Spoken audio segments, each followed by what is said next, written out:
English ಸರ್ಕಾರಿ ಹಿರಿಯ ಪ್ರಾಥಮಿಕ ಶಾಲೆಯ ವಾರ್ಷಿಕ ಸ್ನೇಹ ಸಮ್ಮೇಳನ ಮತ್ತು 8ನೇ ತರಗತಿ ವಿದ್ಯಾರ್ಥಿಗಳ ಬೀಳ್ಕೊಡುಗೆ. ಚಿಕ್ಕೋಡಿ ತಾಲೂಕಿನ ಇಂಗ್ಳಿ ಗ್ರಾಮದ ಸರ್ಕಾರಿ ಹಿರಿಯ ಪ್ರಾಥಮಿಕ ಶಾಲೆಯಲ್ಲಿ ಸನ್ 2024-25ನೇ ಸಾಲಿನ ವಾರ್ಷಿಕ ಸ್ನೇಹ ಸಮ್ಮೇಳನ ಮತ್ತು 8ನೇ ತರಗತಿ ವಿದ್ಯಾರ್ಥಿಗಳ ಬೀಳ್ಕೊಡುಗೆ ಸಮಾರಂಭವು ಶುಕ್ರವಾರ ದಿನಾಂಕ 10ರಂದು ಸಂಭ್ರಮದಿಂದ ಸಂಪನ್ನಗೊಂಡಿತು. ಕಾರ್ಯಕ್ರಮದಲ್ಲಿ ನೇಸ್ ಗ್ರಾಮದ ಚಿಂತಕರ ವೀರೇಶ್ ಪಾಟೀಲ್ ಮುಖ್ಯ ಅತಿಥಿಗಳಾಗಿ ಭಾಗವಹಿಸಿ ಮಾತನಾಡುತ್ತಾ ವಿದ್ಯಾರ್ಥಿಗಳಿಗೆ ಮಾರ್ಗದರ್ಶನ ಮಾಡಿದರು. ಸರ್ಕಾರಿ ಶಾಲೆ ಅಂದರೆ ಬಹಳ ಜನ ಮೂಗು ಮುರಿತಾರೆ, ಅಲ್ಲೇನಿದೆ ಅಂತ. ಯಾರ್ಯಾರಿಗೆ ಸರ್ಕಾರಿ ಶಾಲೆ ಅಂದರೆ ಅಲ್ಲೇನಿದೆ ಅಂತಾರೋ ಅವ್ರನ್ನೆಲ್ಲ ಇಂಗ್ಲಿಷ್ ಶಾಲೆ ಕರ್ಕೊಂಡು ಬಂದು ತೋರಿಸಿ ಇಲ್ಲೇನಿದೆ ಅಂತ ಗೊತ್ತಾಗುತ್ತೆ. ಎಷ್ಟು ಸುಂದರವಾದ ಶಾಲೆ ವಾತಾವರಣ ಇದೆ. ನಾನು ಅಧ್ಯಕ್ಷರನ್ನು ಕೇಳಿದೆ, ಮರಿ ಅಂಥದ್ದೇನು ವಿಶೇಷ ಇದೆ ನಿಮ್ಮ ಶಾಲೆ ಒಳಗಡೆ? ಎಲ್ಲ ಶಾಲೆಯೊಳಗಿರೋದೇ ನಿಮ್ಮ ಶಾಲೆಯೊಳಗೂ ಇದೆ ಅಂತ. ಅದಕ್ಕೆ ಅವರಂದ್ರು, ಇಲ್ಲ, ನಮ್ಮ ಶಾಲೆಗೂ ಬೇರೆ ಶಾಲೆಗೂ ಬಹಳ ವ್ಯತ್ಯಾಸ ಇದೆ. ಏನಂದ್ರೆ ನಮ್ಮ ಶಾಲೆಯಲ್ಲಿ ಎಲ್ಲ ಮಕ್ಕಳು ಖುಷಿಯಿಂದ ಕಲಿಯೋದಕ್ಕೆ ಏನೇನು ಬೇಕೋ ಅದನ್ನೆಲ್ಲ ವ್ಯವಸ್ಥೆ ಮಾಡಿದ್ದೀವಿ. ಸ್ಮಾರ್ಟ್ ಕ್ಲಾಸ್ ನಡೆಸೋದಕ್ಕೆ ಏನು ಬೇಕೋ ಅದು, ಗ್ರೀನ್ ಬೋರ್ಡ್ ವ್ಯವಸ್ಥೆ ಮಾಡಿದ್ದೀವಿ. ಎಲ್ಲದಕ್ಕಿಂತ ಹೆಚ್ಚು 8 ಜನ ರತ್ನದಂಥ ಶಿಕ್ಷಕರು ನಮ್ಮ ಶಾಲೆಯಲ್ಲಿ ಇದ್ದಾರೆ ಅಂತಂದ್ರು ಅಧ್ಯಕ್ಷ. ಸಾಕಲ್ಲ, ಇನ್ನೇನು ಬೇಕು? ಕೇಕೆ ಹೊಡಿಬೇಡಪ್ಪ. ಶಾಲಾ ಕಾಲೇಜಿನ ಕಾರ್ಯಕ್ರಮದಲ್ಲಿ ಕೇಕೆ ಹಾಕಬಾರ್ದಿದಾರಲ್ಲ ವೇದಿಕೆ ಮೇಲೆ SDMC ಅಧ್ಯಕ್ಷರು, ಸದಸ್ಯರು, ಪಂಚಾಯಿತಿಯವರು, ಅವರೆಲ್ಲರ ಒಳಗಡೆ ಏನೊಂದು ಕಳಕಳಿ ಇದೆಯಲ್ಲ, ನಮ್ಮ ಶಾಲೆ, ನಮ್ಮೂರಿನ ಮಕ್ಕಳು, ಇವರು ಕಲಿಬೇಕು, ಇವರು ಬೆಳೀಬೇಕು, ಇವರು ಒಂದು ಸಮಾಜಕ್ಕೆ ಆಸ್ತಿ ಆಗಬೇಕು ಅನ್ನೋ ಆಸೆ ಇದೆಯಲ್ಲ, ಇದೇ ಇಂಗ್ಳಿ ಸರ್ಕಾರಿ ಶಾಲೆಯ ವಿಶೇಷ. 11 ವರ್ಷ ಅವ ಶಾಲೆಯಲ್ಲಿ ಏನು ಕಲಿತ? ನನ್ನ ಒಳ್ಳೆಯದಕ್ಕಾಗಿ ನಮ್ಮ ಗುರುಗಳು ಹೇಳ್ತಾ ಇದ್ದಾರೆ ಅಂತ ಅವನಿಗೆ ಯಾಕೆ ಅನಿಸ್ತಾ ಇಲ್ಲ? ನಿನ್ನೆ ಒಂದು ಸುದ್ದಿ ಬಂದಿತ್ತು, ನೀವು ನೋಡಿರ್ಬೇಕು ಬಹುತೇಕ. ಒಬ್ಬ ಹುಡುಗ ಇನ್ಶೂರೆನ್ಸ್ ಮಾಡಿ ಮನುಷ್ಯ ಸತ್ತರೆ ಕೋಟಿಗಂಟ್ಲೆ ದುಡ್ಡು ಬರ್ತದೆ ಅಂತ ಗೊತ್ತಾಗಿ ಅವ್ರ ಅಪ್ಪನ ಹೆಸರಲ್ಲಿ ಇನ್ಶೂರೆನ್ಸ್ ಮಾಡಿ 2 ತಿಂಗಳಾದ್ಮೇಲೆ ಅಪ್ಪನ ಅವನೇ ಮರ್ಡರ್ ಮಾಡಿದ್ದಾರೆ. ಸರಿ, ಯಾವ ತಂದೆ ಜನ್ಮ ಕೊಟ್ನೋ, ಯಾವ ತಾಯಿ ಜನ್ಮ ಕೊಟ್ಲೋ ಅಂತ ತಂದೆ ತಾಯಿ ಕಿಮ್ಮತ್ತೇ ಗೊತ್ತಿಲ್ಲ ಅಂದ ಮೇಲೆ ಅದ್ಯಾವ ವಿದ್ಯೆ, ಅದ್ಯಾವ ಶಿಕ್ಷಣ, ಅದ್ಯಾವ ಬೆಳವಣಿಗೆ, ಅದ್ಯಾವ ನಾಗರಿಕತೆ, ಯಾಕೆ ಹಿಂಗ ಆಗ್ತಾ ಇದೆ ಅಂತ ತಂದೆ ತಾಯಿ ಶಿಕ್ಷಕರಾದ ನಾವು ವಿಚಾರ ಮಾಡದೇ ಇದ್ರೆ ಸಮಾಜದಲ್ಲಿ ಶಾಂತಿ ಸ್ಥಾಪನೆ ಆಗೋದಕ್ಕಾಗೋದಿಲ್ಲ. ಆದ್ದರಿಂದ ಇಲ್ಲಿ ಸೇರಿರುವಂತ ಎಲ್ಲ ತಂದೆ ತಾಯಿಗೆ ನನ್ನ ಆಗ್ರಹ ಏನು ಅಂದ್ರೆ, ನಿಮ್ಮ ಮಕ್ಕಳು 2 ಮಾರ್ಕ್ಸ್ ಕಡಿಮೆ ತಗೊಂಡ್ರೂ ಪರವಾಗಿಲ್ಲ, ಅವರನ್ನ ಸುಸಂಸ್ಕೃತರನ್ನಾಗಿ ಮಾಡೋ ಜಿಮ್ಮೆದಾರಿ ನಿಮ್ದು. ಬಹಳ ವಿಚಾರ ಮಾಡಬೇಡಿ. ಅವ್ರು ಎಷ್ಟು ರ್ಯಾಂಕ್ ತಗೋತಾರೆ, ಎಷ್ಟು ಸಂಬಳ ತಗೋತಾರೆ, ಇದು ಯಾವಾಗೂ ಮುಖ್ಯ ಆಗೋದಿಲ್ಲ. ನಿಮ್ಮ ಮಕ್ಕಳ ಮಾತು ಹೇಗಿದೆ, ನಡತೆ ಹೇಗಿದೆ, ಗುಣ ಹೇಗಿದೆ, ಸ್ವಭಾವ ಹೇಗಿದೆ ಅನ್ನೋದು ಮುಖ್ಯ ಆಗ್ತದೆ.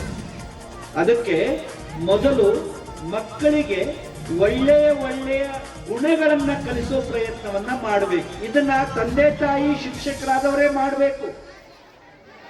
ಇದನ್ನು ಬೇರೆಯವರು ಮಾಡೋದಕ್ಕೆ ಆಗೋದಿಲ್ಲ. ಇದನ್ನು ನಾವು ಕಲಿಸಲಿಲ್ಲ ಅಂದ್ರೆ ಅವರು ಎಷ್ಟೇ ವಿದ್ಯಾವಂತರಾದ್ರೂ ಅವಿದ್ಯಾವಂತರೇ. ನಿಮಗೆಲ್ಲ ಗೊತ್ತಿರೋ ಹಾಗೆ ಪರಿಸ್ಥಿತಿ ಹಿಂದೆ ಇದ್ದ ಹಾಗೆ ಈಗಿಲ್ಲ. ಸುಮಾರು ಒಂದು 20-25 ವರ್ಷದ ಹಿಂದೆ ಶಾಲೆ ಕಲಿಯೋದೇ ದೊಡ್ಡ ಕಷ್ಟದ ಮಾತಾಗಿದೆ. ಒಂದೊಂದು ಊರೊಳಗಡೆ ಇಬ್ರು 4 ಜನ 6 ಜನ ಶಾಲೆ ಕಲಿತವ್ರು ಸಿಗ್ತಿದ್ರು. ಬಹಳ ಜನಕ್ಕೆ ಶಾಲೆ ಕಲಿಯುವ ಅವಕಾಶಗಳೇ ಇರ್ತಿದ್ದಿಲ್ಲ. ಒಂದು ಪಾಟಿ, ಒಂದು ಪುಸ್ತಕ, ಒಂದು ಬ್ಯಾಗ್, ಒಂದು ಶಾಲೆ ಪಿಸ್ವಿ ಇಷ್ಟು ಕೊಡಿಸಬೇಕಾದ್ರೆ ತಂದೆ ತಾಯಿಗೆ ಎಷ್ಟು ಕಷ್ಟ ಇರ್ತಿತ್ತು.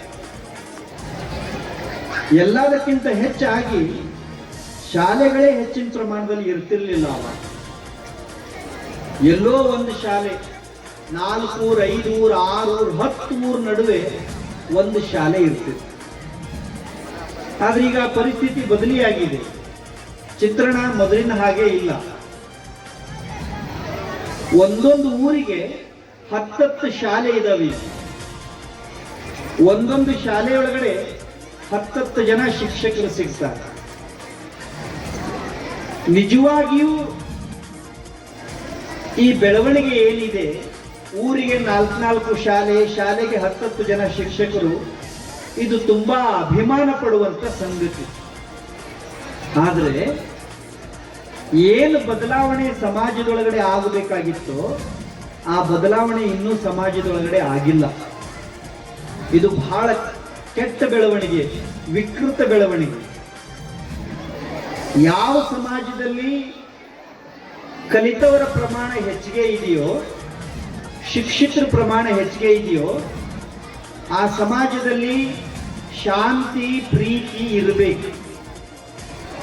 ದುರ್ದೈವಕ್ಕೆ ಇವತ್ತು ಕಲಿತವರ ಪ್ರಮಾಣ ಹೆಚ್ಚಾಗಿದೆ, ಶಾಂತಿ ಕಡಿಮೆ ಆಗಿದೆ, ಪ್ರೀತಿ ಕಡಿಮೆ ಆಗಿದೆ.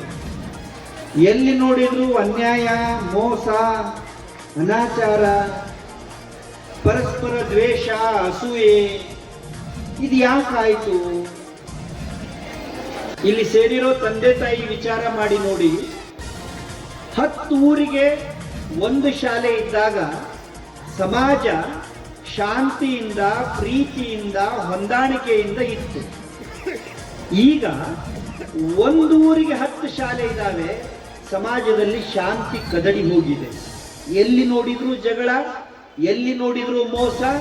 ಹೆತ್ತ ತಂದೆಗೆ ಪ್ರೀತಿ ಇಲ್ಲ, ಹೆತ್ತ ತಾಯಿಗೆ ಗೌರವ ಇಲ್ಲ, ಅಣ್ಣ ತಮ್ಮ ಅನ್ನೋ ಕಿಮ್ಮತ್ತಿಲ್ಲ, ನನ್ನೋರು ತನ್ನೋರು ಅನ್ನೋದು ಗೊತ್ತೇ ಇಲ್ಲ, ದೇಶ ಭಾಷೆ ಸಂಸ್ಕೃತಿ ಸಂಪ್ರದಾಯ ಅನ್ನೋದು ಮರೆತು ಹೋಯ್ತು. ಯಾಕೆ ಹಿಂಗಾಯ್ತು? ಇದಕ್ಕೆ ಯಾರು ಜಿಮ್ಮೆದಾರಿ? ಇದನ್ನು ರಿಪೇರಿ ಮಾಡೋದು ಹೇಗೆ? ಇದನ್ನು ರಿಪೇರಿ ಮಾಡೋ ಸಲುವಾಗಿನೇ ನಮ್ಮ ಹಿರಿಯರು ಶಾಲೆ ಕಟ್ಟಿರೋರು, ಶಾಲೆಗಳಲ್ಲಿ ಶಿಕ್ಷಕರಿರೋರು. ಮಕ್ಕಳೆಲ್ಲ ಶಾಲೆಗೆ ಓಡೋಡಿ ಬರೋದು ಯಾಕೆ ಅಂದ್ರೆ ಸಮಾಜವನ್ನ ಆರೋಗ್ಯವಂತ ಸಮಾಜವನ್ನಾಗಿ ರೂಪ ಮಾಡೋದಕ್ಕೆ ಎಲ್ಲರೂ ಸೇರಿ ಪ್ರಯತ್ನ ಮಾಡೋದು. ಉಲ್ಟಾ ಆಗ್ತಾ ಇದೆ. ಕಲಿತವ್ರು ಹೇಗೆ ಹೆಚ್ಚಿಗೆ ಆಗ್ತಾ ಇದ್ದಾರೋ ಅಷ್ಟು ಪ್ರಮಾಣದಲ್ಲಿ ಸಮಾಜ ಕೆಡ್ತಾ ಇದೆ. ಮೊನ್ನೆ ಒಂದು ವಾರ್ತೆ ಬಂದಿತ್ತು, ನೀವೆಲ್ಲ ನೋಡಿರ್ಬೇಕು, ವಿಜಯವಾಣಿ ಪೇಪರಲ್ಲಿ. ಉತ್ತರ ಪ್ರದೇಶದಲ್ಲಿ ಕಥಾರ್ಪುರ್ ಅಂತ ಒಂದು ಊರಿದೆ. ಆ ಊರೊಳಗಡೆ ಶಾಲೆಯ ಪ್ರಿನ್ಸಿಪಾಲ್, ಹೆಡ್ ಮಾಸ್ಟ್ರು 11ನೇ ಕ್ಲಾಸ್ ಓದೋ ಹುಡುಗನಿಗೆ ನೀನು ಯಾಕೆ ಲೇಟ್ ಮಾಡಿ ಬಂದೆ ಅಂತ ಕೇಳಿದ್ದಾರೆ. ಇದರಲ್ಲಿ ಏನಾದರೂ ತಪ್ಪಿದೆಯಾ? ಲೇಟ್ ಮಾಡಿ ಬಂದ ಹುಡುಗನ್ನ ನೀನು ಯಾಕೆ ಲೇಟ್ ಮಾಡಿ ಬಂದೆ ಅಂತ ಕೇಳೋದ್ರಲ್ಲಿ ತಪ್ಪಿದೆಯಾ? ತಪ್ಪಿದೆಯಾ? ಯಾವಾಗ ಸಣ್ಣವರು ತಪ್ಪು ಮಾಡ್ತಾರೋ ಅವಾಗ ದೊಡ್ಡವರು ಬುದ್ಧಿ ಹೇಳಬೇಕು. ತಂದೆ ತಾಯಿ ಮೇಷ್ಟ್ರಾದವರು. ಆ ಪ್ರಿನ್ಸಿಪಾಲು ನೀನು ಯಾಕೆ ಲೇಟ್ ಮಾಡಿ ಬಂದೆ ಅಂತ ಕೇಳಿದ್ದಕ್ಕೆ ಅವನಿಗೆ ಸಿಟ್ಟು ಬಂದು ಮಧ್ಯಾಹ್ನ 12 ಗಂಟೆಗೆ ಶೂಟ್ ಮಾಡಿ ಪ್ರಿನ್ಸಿಪಲ್ ಸಾಯಿಸಿದನು. ಆದ್ಮೇಲೆ ಶಿಕ್ಷಿತರ ಸಂಖ್ಯೆ ಹೆಚ್ಚಿಗೆ ಆದ್ಮೇಲೆ ಸಮಾಜದಲ್ಲಿ ಅಶಾಂತಿ ಕಡಿಮೆಯಾಗಿ ಶಾಂತಿ ಹೆಚ್ಚಿಗೆ ಆಗಬೇಕು. ದುರ್ದೈವಕ್ಕೆ ಶಾಂತಿ ಕಡಿಮೆ ಆಗಿ ಅಶಾಂತಿ ಹೆಚ್ಚಿಗೆ ಆಗ್ತಾ ಇದೆ. ಯಾಕೆ ಹೀಗೆ ಆಗ್ತಾ ಇದೆ ಅಂದ್ರೆ ಈ ಶಾಲೆ ಸ್ಥಾಪನೆಯಾಗಿ ಮುಖ್ಯೋಪಾಧ್ಯಾಯರು ಹೇಳಿದ ಹಾಗೆ 75 ವಸಂತಗಳನ್ನು ಕಳೆದಿದೆ. ಇಲ್ಲಿ ಕಲಿತಿರುವಂಥವ್ರು ಅನೇಕರು ಈಗಾಗಲೇ ಸರ್ಕಾರಿ ನೌಕರಿಗಳಲ್ಲಿದ್ದಾರೆ, ಪೊಲೀಸ್ ಇಲಾಖೆಯಲ್ಲಿ ಉನ್ನತ ಅಧಿಕಾರಿಯಾಗಿದ್ದಾರೆ. ಶಿಕ್ಷಣ ಇಲಾಖೆಯಲ್ಲಿ ಎತ್ತರದ ಜಾಗೆಯೊಳಗಡೆ ಇದ್ದಾರೆ. ಸಾವಿರಾರು ಜನ ಇಲ್ಲಿ ಕಲಿತವರು ತಮ್ಮ ಸ್ವಂತ ಜೀವನವನ್ನು ಕಟ್ಟಿಕೊಂಡು ಸ್ವಾವಲಂಬಿಗಳಾಗಿ ಸಮಾಜಕ್ಕೆ ಮನೆಗೆ ಆಸ್ತಿಯಾಗಿದ್ದಾರೆ. ಅಂಥ ಒಂದು ಶಾಲೆಯ ವಾರ್ಷಿಕೋತ್ಸವ ಸಮಾರಂಭದಲ್ಲಿ ನೀವು ಎಲ್ಲ ಭಾಗಿಯಾಗಿದ್ದೇವೆ. ಈ ಶಾಲೆಯಲ್ಲಿ ಕಲಿಯುತ್ತಿರುವಂಥ ಮಕ್ಕಳಿಗೆ ಯಶಸ್ಸು ಸಿಗಲಿ, ಅವರ ಎಲ್ಲರ ಕನಸುಗಳು ನನಸಾಗಲಿ. ಇಲ್ಲಿ ಯಾವಾಗಲೂ ಸಮಾಜಮುಖಿ ಚಿಂತನೆಗಳು, ರಾಷ್ಟ್ರಮುಖಿ ಚಿಂತನೆಗಳು ನಿರಂತರವಾಗಿ ನಡೀಲಿ ಅಂತ ಹಾರೈಸಿ ಇಲ್ಲಿ ಸೇರಿರುವಂತಹ ಪಾಲಕ ಬಂಧುಗಳಿಗೆ ಎರಡು ವಿಷಯಗಳನ್ನು ತಿಳಿಸುವ ಪ್ರಯತ್ನ. ಕಾರ್ಯಕ್ರಮದ ಅಧ್ಯಕ್ಷತೆಯನ್ನು ಎಸ್ಡಿಎಂಸಿ ಅಧ್ಯಕ್ಷ ಬಾಜಿರಾವ್ ಡೋನ್ವಾಡಿ ವಹಿಸಿದ್ರು. ಕಾರ್ಯಕ್ರಮವನ್ನು ಸರಸ್ವತಿ ದೇವಿಯ ಭಾವಚಿತ್ರದ ಪೂಜೆಯೊಂದಿಗೆ ದೀಪ ಬೆಳಗಿಸಿ ಚಾಲನೆ ನೀಡಲಾಯಿತು.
ಬಳಿಕ ಆಗಮಿಸಿದ್ದ ಗಣ್ಯರನ್ನು ಸನ್ಮಾನಿಸಲಾಯಿತು.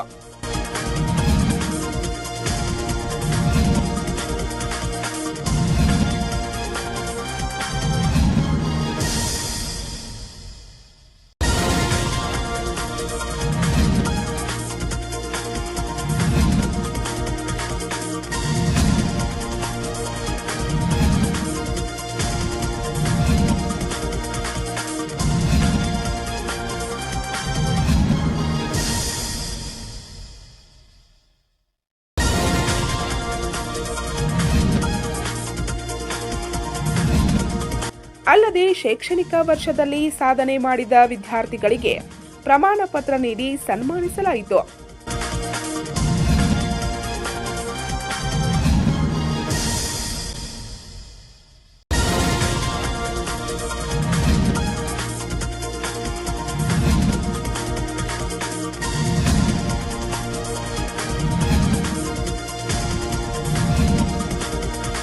ಪ್ರಧಾನ ಗುರುಗಳಾದ ಎಡಿ ಭೋಸ್ಕಿ ಪ್ರಾಸ್ತಾವಿಕವಾಗಿ ಮಾತನಾಡಿದರು. ಅತ್ಯುನ್ನತ ಶಾಲೆಯಾಗಿ ಮಾರ್ಪಟ್ಟಿದ್ದು ಒಳ್ಳೆಯ ವಿದ್ಯಾರ್ಥಿಗಳು ನಮ್ಮ ಶಾಲೆಯಿಂದ ತಯಾರಾಗಿ ಹೋಗ್ತಾ ಇದ್ದಾರೆ. ಇದಕ್ಕೆ ಕಾರಣ ನಮ್ಮ ಸರ್ಕಾರಿ ಶಾಲೆಯಲ್ಲಿ ಇರುವಂಥ ಉತ್ತಮವಾದಂಥ ಬೋಧಕ ಸಿಬ್ಬಂದಿಯವರು, ಶಿಕ್ಷಕರು ಅಂತ ಈ ವೇಳೆಯಲ್ಲಿ ನಾವು ಹೇಳಬಯಸುತ್ತೇವೆ. ಅದರ ಜೊತೆಗೆ ಸರ್ಕಾರದ ಸೌಲಭ್ಯಗಳನ್ನು ಈ ವೇಳೆಯಲ್ಲಿ ನಾವು ನೆನಪು ಮಾಡಿಕೊಳ್ಬೇಕಾಗ್ತದೆ. ಸರ್ಕಾರದ ಸೌಲಭ್ಯಗಳು ವಿದ್ಯಾರ್ಥಿಗಳಿಗೆ ಪ್ರತಿ ವರ್ಷ ಅವರಿಗೆ ತಗುಲುವಂಥ ಪುಸ್ತಕಗಳು, ಆಯಾ ವರ್ಗಕ್ಕೆ ಸಿಗುವಂಥ ಪುಸ್ತಕಗಳು ಉಚಿತವಾಗಿ, ಅದರ ಜೊತೆಗೆ ಸಮವಸ್ತ್ರ, 2 ಜೊತೆ ಸಮವಸ್ತ್ರ, ಅದರ ಜೊತೆಗೆ ಶೂ ಸಾಕ್ಸ್, ಅಲ್ಲದೆ ಬಿಸಿ ಊಟ ಶಾಲೆಯಲ್ಲಿ ಬಡ ಮಕ್ಕಳಿಗೆ ಅನುಕೂಲವಾಗುವ ದೃಷ್ಟಿಯಿಂದ ಸರ್ಕಾರದವರು ಕ್ಷೀರಭಾಗ್ಯ ಯೋಜನೆಯಲ್ಲಿ ಹಾಲನ್ನು, ಅದರ ಜೊತೆಗೆ ಮಧ್ಯಾಹ್ನ ಉಪಹಾರ ಯೋಜನೆಯಲ್ಲಿ ಊಟವನ್ನು, ಅದರ ಜೊತೆಗೆ ಮಕ್ಕಳ ಅಪೌಷ್ಟಿಕತೆಯನ್ನು ನಿವಾರಣೆ ಮಾಡುವ ಸಲುವಾಗಿ ಸರ್ಕಾರದವರು ವಾರದಲ್ಲಿ 2 ದಿವಸ, ಅದರ ಜೊತೆಗೆ ಅಜಿಂ ಪ್ರೇಮ್ಜಿ ಫೌಂಡೇಶನ್ ಅವರು ಒಂದು ವಾರದಲ್ಲಿ 4 ದಿವಸ ಹೇಗೆ ನಮ್ಮ ಶಾಲೆ ವಾರದಲ್ಲಿ 6 ದಿವಸ ನಡೆದರೆ 6 ದಿವಸ ಮಕ್ಕಳಿಗೆ ಮೊಟ್ಟೆ, ಬಾಳೆಹಣ್ಣು, ಶೇಂಗಾ ಚಕ್ಕಿ ಇವುಗಳನ್ನು ಕೊಟ್ಟು ವಿದ್ಯಾರ್ಥಿಗಳ ಅಪೌಷ್ಟಿಕತೆಯನ್ನು ನಿವಾರಣೆ ಮಾಡಲಿಕ್ಕೆ ಸರ್ಕಾರವು ಒಂದು ದಿಟ್ಟ ಹೆಜ್ಜೆಯನ್ನು ಇಟ್ಟಿದೆ. ಅದರ ಸಲುವಾಗಿ ಸರ್ಕಾರಿ ಶಾಲೆ ಉತ್ತಮವಾದಂತಹ ಶಾಲೆ. ಈ ಶಾಲೆಗೆ ನೀವು ಇದರ ಸದುಪಯೋಗವನ್ನು ಪಡೆದುಕೊಳ್ಳಬೇಕು. ಹೆಚ್ಚಿನ ಸಂಖ್ಯೆಯಲ್ಲಿ ಸರ್ಕಾರಿ ಶಾಲೆಗೆ ತಮ್ಮ ಮಕ್ಕಳನ್ನು ದಾಖಲಿಸಬೇಕಂತ ಹೇಳುತ್ತಾ ನನಗೆ ಈ ಸಮಯದಲ್ಲಿ ಇಂಗ್ಳಿ ಗ್ರಾಮ ಪಂಚಾಯಿತಿ ಅಧ್ಯಕ್ಷೆ ಸುಮನ್ ಶೆಳ್ಕೆ, ಉಪಾಧ್ಯಕ್ಷೆ ವಂದನಾ ಕಾಂಬಳೆ, ಎಸ್ಡಿಎಂಸಿ ಉಪಾಧ್ಯಕ್ಷೆ ಕಾವೇರಿ ಶಾಸ್ತ್ರಿ, ಸದಸ್ಯರಾದ ಮಹಾವೀರ್ ಕೋಳಿ, ಇಸಾಕ್ ಅವಟಿ, ಚಂದ್ರಶೇಖರ್ ಯಡೂರೆ, ಸುಭಾಷ್ ಐನಾಪುರಿ, ಮೋಹನ್ ಐವಳ್ಳಿ, ಮುತ್ತಪ್ಪ ಇಂಗಳೆ, ಗೋವಿಂದ್ ಕಾಂಬ್ಳೆ, ಸುಮತಿ ಡಿಗ್ರಜೆ, ಜ್ಯೋತಿ ಪೂಜೇರಿ, ರೂಪಾ ಕಾಂಬ್ಳೆ, ಶ್ರುತಿ ಇಂಗ್ಳೆ, ಇಂದುಮತಿ ಇಂಗ್ಳೆ, ಜಯಶ್ರೀ ಮೈಶಾಳೆ ಸೇರಿದಂತೆ ಗ್ರಾಮ ಪಂಚಾಯಿತಿ ಸದಸ್ಯರು, ಗ್ರಾಮದ ಹಿರಿಯರು, ಶಾಲೆಯ ಎಲ್ಲ ಶಿಕ್ಷಕ ವೃಂದದವರು, ಪಾಲಕರು, ವಿದ್ಯಾರ್ಥಿಗಳು, ಗ್ರಾಮಸ್ಥರು ಉಪಸ್ಥಿತರಿದ್ದರು. ಶಿಕ್ಷಕಿ ವಿಜಯ ಬೆನಾಡೆ ಸ್ವಾಗತಿಸಿದರು. ಶಿಕ್ಷಕಿ ಪಿಎ ಕೋತ್ ನಿರೂಪಿಸಿದರು. ಶಿಕ್ಷಕಿ ಬಿಎಂ ಸನದಿ ವಂದಿಸಿದರು. ನಂತರ ವಿದ್ಯಾರ್ಥಿಗಳಿಂದ ಮನೋರಂಜನೆ ಕಾರ್ಯಕ್ರಮಗಳು ಜರುಗಿದವು.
ಒಟ್ಟಿನಲ್ಲಿ ಸನ್ 2024-25ನೇ ಸಾಲಿನ ವಾರ್ಷಿಕ ಸ್ನೇಹ ಸಮ್ಮೇಳನ ಮತ್ತು 8ನೇ ತರಗತಿ ವಿದ್ಯಾರ್ಥಿಗಳ ಬೀಳ್ಕೊಡುಗೆ ಸಮಾರಂಭವು ಅದ್ಧೂರಿಯಾಗಿ ಸಂಪನ್ನಗೊಂಡಿತು.